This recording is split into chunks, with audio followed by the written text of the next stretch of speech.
Hello again. We are walking through the Coppersmith Street, the authentic street from the Ottoman Empire. Something to see. Maybe we'll do a video just about this area here, maybe another time. But now we want to go and have a coffee. And to be honest with you, we want to show you how we are making and how we are drinking the Bosnian coffee here in Sarajevo, as it is a must try when you visit our city. Yeah, of course.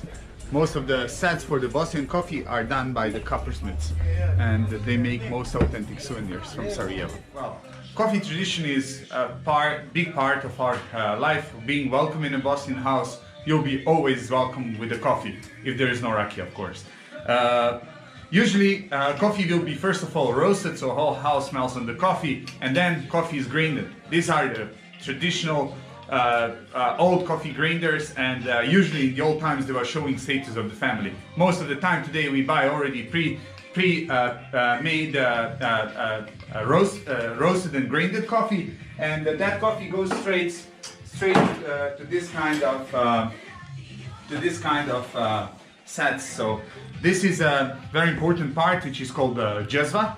So just freshly grinded coffee goes to jezva. On the top of jezva comes boiled water. Back on the fire, when the coffee starts boiling, that's already cooked coffee. We'll show you more on today's video about that. This is another part which is called filjan. We like to drink coffee from this kind of cups, and we like to drink coffee while it's hot, so you can hold that cup, you know, with your fingers, and you can take sip by sip.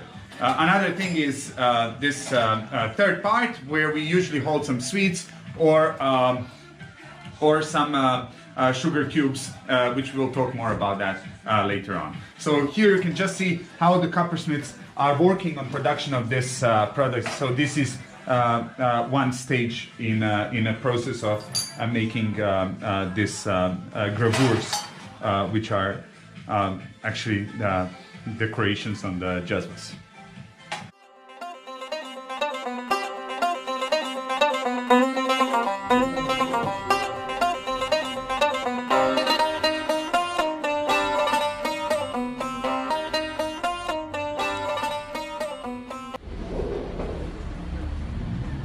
Whoa! What do we have here? One more Bosnian coffee. Guys, the coffee we roast in-house. Ministry of Shape and Shape Coffee Roasters. The typical so-called Bosnian blend roast out of Brazilian Arabica 80% and Indian Robusta 20%. How we usually serve it. Stir, take a little bit of cream, put it in a cup, stir again, 3 seconds, pour.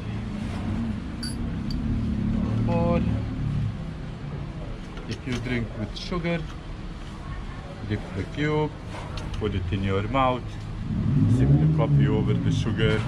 Of course, Turkish delight, also known as Rahat Lokum here in Bosnia, and rose flavored water. Enjoy, guys. Thank you very much. Thank you very much. So before you slip the Bosnian coffee inside the small cup filjan, I want to tell one story that is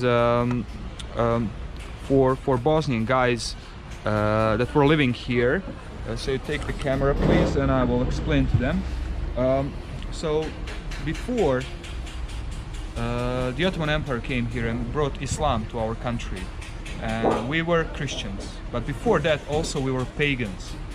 So there are many traditions from our pagan religions from Illyrian times that we were living here. One of them was fortune telling. So still today there are old ladies, when they go somewhere for a coffee, they like to tell the fortune. So still that tradition is present. But during the Ottoman Empire, since they brought the religion of Islam, fortune telling was prohibited or forbidden. So when I was asking, when they are making these porcelain cups, why there is a crescent and a star, in the small cup called filjan. They say it's because of the fortune telling, because these old ladies used to tell the fortune with the coffee leftovers. After you drink from filjan, there are leftovers of the coffee, and by the formations inside they could tell your fortune.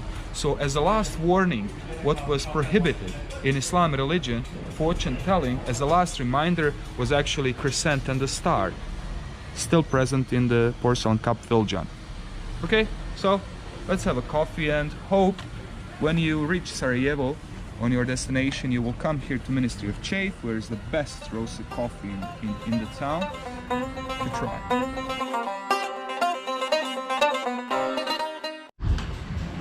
So it's my pleasure to tell you a little bit about my neighborhood. I was born 200 meters away from here, and this neighborhood is called Kovači, or Blacksmith's Street in Sarajevo.